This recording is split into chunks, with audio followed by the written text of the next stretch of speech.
Hi everyone, this is Mir और आज के इस वीडियो में हम ब्रेकअप को लेकर ये जानने की कोशिश करेंगे कि आखिर ब्रेकअप एक इंसान के दिमाग पर कैसा असर करता है और क्या ब्रेकअप के दौरान या उसके बाद जिस तरह के भी इमोशनल पेन एंड सफरिंग से लोग होकर गुजरते हैं, क्या वो सही है या नहीं, और क्यों ज़्यादातर लोग ब्रेकअप के बाद डिप्रेशन या किसी बुरी आदतों का शिकार हो जाते हैं। तो इन सभी टॉपिक्स पर आज के इस वीडियो में हम डिस्कस करेंगे।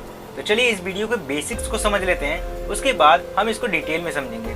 सबसे पहले तो आपको ये समझना है कि ब्रेकअप एक ऐसी सिचुएशन है जिसमें हम फिजिकली पेन से कहीं गुना ज्यादा मेंटल एंड इमोशनल पेन को एक्सपीरियंस करते हैं। और ये बात तो हम जानते ही हैं कि मेंटल पेन हमारे फिजिकल पेन के मुकाबले बहुत ही ज्यादा तकलीफ देता है। इसीलिए इसको समझने के लिए हम ग्रीफ के 5 स्टेजेस का यूज करेंगे, जिसको आप हमारे दिमाग का बिहेवियर पैटर्न भी कह सकते हैं, जो पेन एंड सफरिंग के वक्त हमारे एक्शन और रिएक्शन में नोटिस किया जा सकता है। ये खुद में ही एक बहुत ही अलग और बहुत ही यूजफुल टॉपिक है, जिस पर हम फिर कभी डिस्कस करेंगे, बट आज हम इसका एग्जाम्पल सिर्फ ब्रेकअप को समझने के लिए करेंगे। सो चलिए शुरू करते हैं। Number 1, denial.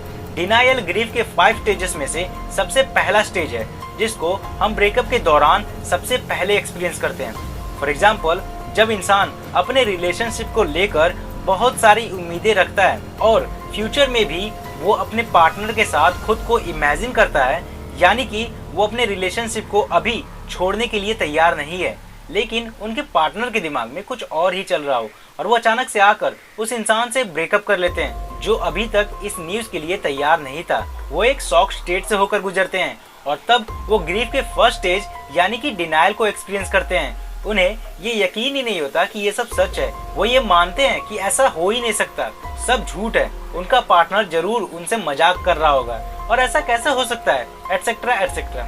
तो बेसिकली ये स्टेज हमारे दिमाग का एक ऑटोमेटिक रिस्पॉन्स होता है, जो कि स्पेशली हमारे सर्वाइवल के लिए ही बना है।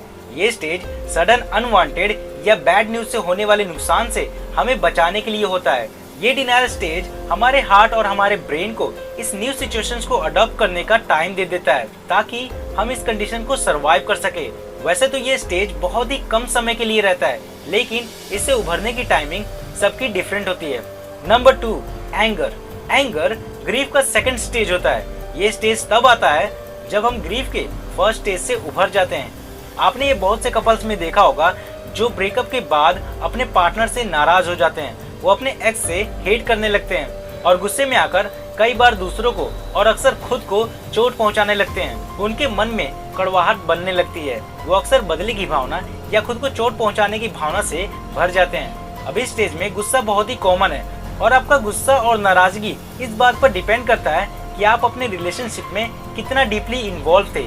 ये स्टेज हमारे दिमाग का हमारे पेन एंड सफरिंग्स के अगेंस्ट एक ऑटोमेटिक रिस्पॉन्स होता है, जिसका मकसद हमारे हार्ट और हमारे माइंड को हो रहे उन पेन एंड सफरिंग से प्रोटेक्ट करने का होता है, जो हमें हमारे इमोशनल डैमेजेस से मिल रही है। ये स्टेज बहुत ही खतरनाक होता है, जिसमें खुद पर काबू ना रख पाने की वजह से हमें फ्यूचर में कई बार पछताना भी पड़ सकता है। Number 3, bargaining. ये ग्रीफ का थर्ड स्टेज होता है, जिसको हम तब एक्सपीरियंस करते हैं जब हमारा दिमाग शांत होने लगता है। ये भी हमारे दिमाग का एक सर्वाइविंग स्ट्रेटेजी होता है, जिसमें हमें अभी भी थोड़ी बहुत ये उम्मीद रहती है कि अभी भी हम अपने रिलेशनशिप को ठीक कर सकते हैं, जिसकी वजह से हम अपने रिलेशनशिप को दोबारा से रिस्टोर करने की कोशिश करते हैं। और जब हमें अपने रिलेशनशिप के वापस आने की उम्मीदें कम होती हुई दिखती हैं, तो हम अपने रिलेशनशिप को फ्रेंडशिप में कन्वर्ट करने की कोशिश करते हैं। स्टार्टिंग में तो ये स्टेज कई बार काम कर देता है, बट मोस्ट ऑफ टाइम ये अपने साइकिल को रिपीट करने लगता है। Number 4, depression. ये ग्रीफ का चौथा और सबसे खतरनाक स्टेज होता है, जिसमें बहुत से लोग फंस जाते हैं और आज भी कई लोग इसमें फंसे हैं। बेसिकली ये वो स्टेज है जब आपको अपने रिलेशनशिप को सही करने की कोई भी उम्मीदें नहीं दिखाई देती हैं और अब आपको भी ऐसा लगने लगता है कि अब आप अपने रिलेशनशिप को हमेशा हमेशा के लिए खो दिए हो, जिसकी वजह से आप बार बार अपने रिलेशनशिप को लेकर उदास रहते हो और आप हर वक्त अपने पार्टनर के साथ बिताए गए हर मोमेंट को री इमेजिन करते रहते हैं और आपके दिमाग में आपके रिलेशनशिप को लेकर अच्छे और बुरे दोनों ही ख्याल घूमते रहते हैं, जिसके स्टार्टिंग में लोग इन यादों में खोए रहते हैं, लेकिन बाद में जब वो यादें उनको परेशान करने लगती है, तो वो उन यादों से दूर भागने के लिए, उनसे पीछा छुड़ाने के लिए मोस्ट ऑफ टाइम लोग अक्सर नशा या किसी बुरी आदतों का शिकार बन जाते हैं और कई बार तो वो इन सब से तंग आकर सुसाइड भी कर लेते हैं। मगर अब सवाल ये है कि इतना नेगेटिव एंड डेंजरस होने के बावजूद भी क्या ये भी हमारे दिमाग का एक ऑटोमेटिक सर्वाइविंग रिस्पॉन्स है? क्योंकि बहुत से लोग इस स्टेज में खुद को बर्बाद कर देते हैं और कई लोग तो इस स्टेज को सर्वाइव भी नहीं कर पाते हैं। तो इसका जवाब है हाँ, ये डिप्रेशन भी हमारे दिमाग का एक सर्वाइविंग रिस्पॉन्स है। मगर अफसोस हर इंसान का माइंड इतना स्ट्रॉन्ग और सेल्फ अवेयर नहीं होता जो इस बात को समझ पाए।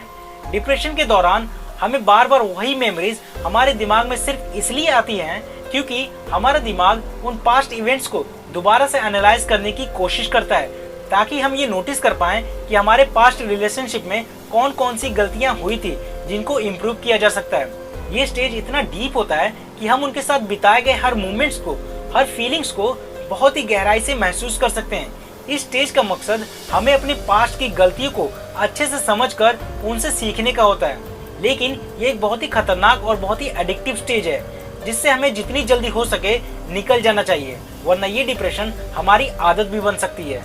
And number 5, acceptance. फाइनली ये ग्रीफ का सबसे लास्ट और सबसे इम्पोर्टेंट स्टेज है जो कि हमें मूव ऑन करने में हेल्प करता है। बेसिकली इस स्टेज पर हमें अपने पास्ट रिलेशनशिप में हुए सभी अच्छे और बुरे एक्सपीरियंसेस को लेकर ये मान लेना होता है और ये एक्सेप्ट करना होता है कि जो हुआ सो हुआ। अब हम अपने पास्ट को बदल तो नहीं सकते, लेकिन उनसे काफी कुछ सीख सकते हैं ताकि फ्यूचर में वो मिस्टेक हमसे दोबारा ना हो। आपको ये एक्सेप्ट करना होता है कि हर रिलेशनशिप हमारी लाइफ में रुकने के लिए नहीं आती हैं, बल्कि कुछ रिलेशनशिप हमें काफी कुछ सिखाने के लिए आती हैं। ये स्टेज बहुत ही आसान भी है और सबसे मुश्किल भी है, लेकिन हमें ये मान लेना चाहिए कि जिंदगी में गलतियों का होना और उनसे सीखते रहना बहुत ही जरूरी है, और एक्सपीरियंस आखिर ऐसे ही तो बनते हैं। इसीलिए अपने पुराने रिलेशनशिप से आजाद होने का सिर्फ यही एक तरीका है कि आपके पास्ट में जो भी हुआ, जैसा भी हुआ, उसे एक्सेप्ट करिए, अपनी गलतियों से सीखिए और लाइफ में आगे बढ़िए। और अगर जरूरत पड़े तो इनसे उभरने के लिए आप दूसरों की भी हेल्प लें और खुद भी कोशिश करते रहें, ताकि आप जल्द से जल्द अपनी लाइफ को रिस्टोर कर सके और उसे पहले से बेहतर बना पाएं। तो ये थी हमारी वीडियो ब्रेकअप्स के इफेक्ट को लेकर। वैसे ब्रेकअप उतना भी बुरा नहीं है, इसके भी बहुत से पॉजिटिव साइड होते हैं। अगर आप ब्रेकअप के पॉजिटिव और उसके ब्राइट साइड को देखना चाहते हैं तो ये रहा उसका वीडियो। बाकी आज की इस वीडियो में बस इतना ही। अगर आपको वीडियो पसंद आई और काम की लगे तो इसे शेयर करें उन लोगों के साथ जिसको आप दिखाना चाहते हैं, और इससे जुड़े अपने कोई भी सवाल या सुझाव के लिए कमेंट जरूर करें। तो मिलते हैं आपसे नेक्स्ट वीडियो में, तब तक के लिए bye bye, tata, see you, good night and sweet dreams.